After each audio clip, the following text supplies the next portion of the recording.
Yo, what's up guys, it's Mike. In this video, we're gonna be talking about diets. Do diets really work? And also, what's the best diets out there? I'm gonna be honest with you, I really don't stick to any certain type of diet just because, number one, the major thing is there's too many damn restrictions. I'm not good at following all these rules and stuff. That's why I don't go ahead and stick with any, but reading a lot of comments, being up to date on a lot of the research on diets, the one of the really popular diets nowadays is the paleo diet. And actually, reading up on the paleo diet, it's actually, not too bad of a diet. The paleo diet is also known as the caveman diet. Pretty much whatever people were eating back in the days and they're living in caves is pretty much what you can eat now. And I thought about the concept, and actually when I look at my own eating habits versus the paleo diet, it's pretty similar. There's a lot of interesting components. So if you look behind me, I went ahead and drew some pictures. Paleo diet basically goes something like this. Whatever you can either kill or find, gather, right? See my picture of my deer? You like that? So,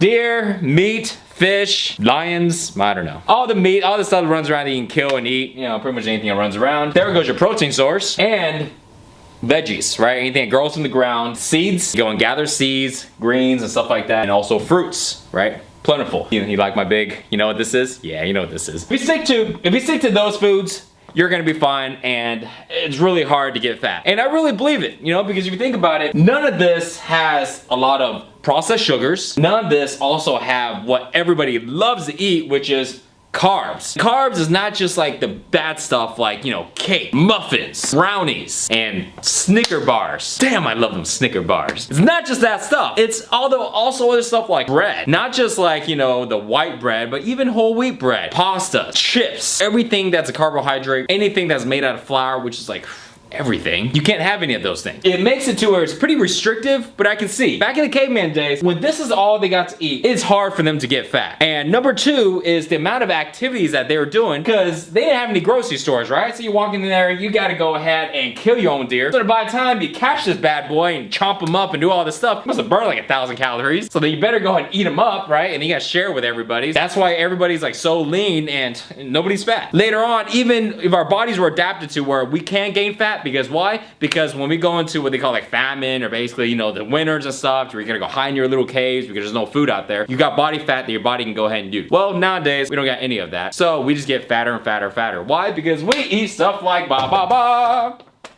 happy face. This is why we're fat. But not just this is more of an exaggeration. It's not just fast food. You can actually get pretty big without eating any fast foods either. Just as long as you eat everything outside of these categories. Let's go back to our main point, which is what do we do on diets? In my honest opinion, paleo diet, I like most of it. And the only parts I really don't like is how you can't have any pastas or any carbs or stuff like that. I kind of like some of that stuff sometimes. And also, you can't drink alcohol. Psh, out the window now. Shit, I ain't jumping on that one. Besides that though, everything is pretty straight because it has everything you need. You get all your nutritional values and you're set to go. Here's the only problem with paleo diet along with all the other diets out there. So the problem with today's diets is that it doesn't teach you how to go ahead and integrate the food you're supposed to eat into your lifestyle. Work, school, personal life, social life, and you do all that stuff every single day. Right now, your eating habits in your lifestyle is not where it should be. So the diets tell you what to eat, but they don't tell you how to go ahead and integrate it in there. So I'll give you a couple examples. Example number one, no time to cook. So diets don't just tell you, hey, go and buy it at the grocery store, It's like, okay, hey, you gotta eat this, so go ahead and cook this and cook this and cook this and cook this. Because we all know that you can't go out to McDonald's, you can't go out to a restaurant and just buy your diet foods, right? Because they don't cook healthy foods. The time that you have to take to go ahead and cook the meals, you would have to sacrifice something else that you usually do. Let's say you go home after work or after school, let's say 7 o'clock. And usually you sit down and you chill for a little bit. Maybe you go and listen to some music, maybe you get online and watch some YouTube videos. Now, you won't be able to do those things. Why? Because you gotta go home and you gotta cook. So think about it. Even if cooking takes, let's say, 1 hour a day, doesn't sound like very long, but that's 1 hour of something else that you're not able to do now. Well, why were you doing that in the beginning? Because it makes you feel good. You gotta relax, you gotta unwind a little bit, right? I had a long day at work or a long day at school or something. And now you can't do it. Why? Because you gotta go ahead and bust your butt in the kitchen so you try to get in shape. But here's the thing, even if you did do that and you sucked it up, you go, I'm gonna sacrifice it. I'm just gonna not do that so I can go and get in shape. Okay, cool. How long can you keep that up? Before you go, man, you know what? I'm tired of this stuff. I wanna go ahead and get to my personal life again, and then you don't have time to cook. That's why people get in shape and then get out of shape, because the changes that they make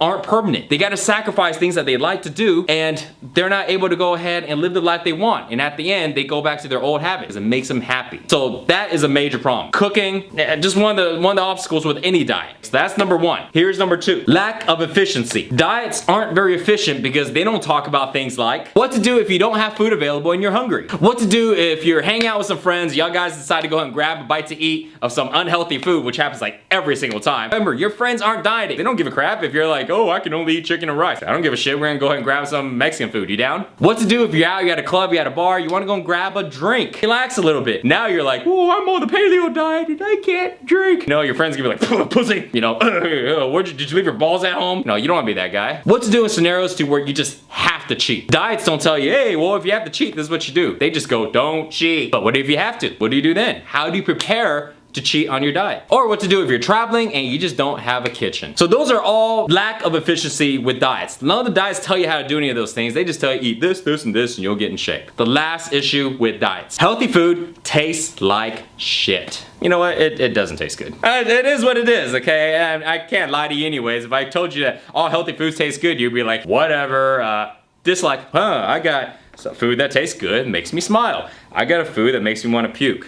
Which one should I go with? The food that makes me puke, if I want to get in shape, I gotta do that for how long? So imagine you eat food that tastes like crap and it makes you unhappy and you're unhappy throughout the entire day. And a lot of times diets go, oh, okay, well, you know, hey, we'll just go ahead and cook and spend more time cooking. You know their solution to make foods taste better? Let's spend more time cooking, adding this and this and this, and before I know it, your 1 hour of cooking becomes like 2 hours of cooking. Because when I first started doing all this diet joke and all that stuff back in the days, which didn't work because I ran into the same problems, I was like, man, there's gotta be something better. The way I do it now, check this out. Number one, cooking. I can spend about 2 hours on Sundays and I cook all my meals. Done. Another thing, going out. I don't want to be like that weirdo. Now, I go out, I eat at restaurants, I can go have sauce, I can go have drinks, I can go to a club, I can go to a bar and get my groove on, and I'll be able to slam down my shots, get drunk and do stuff that I regret the next day.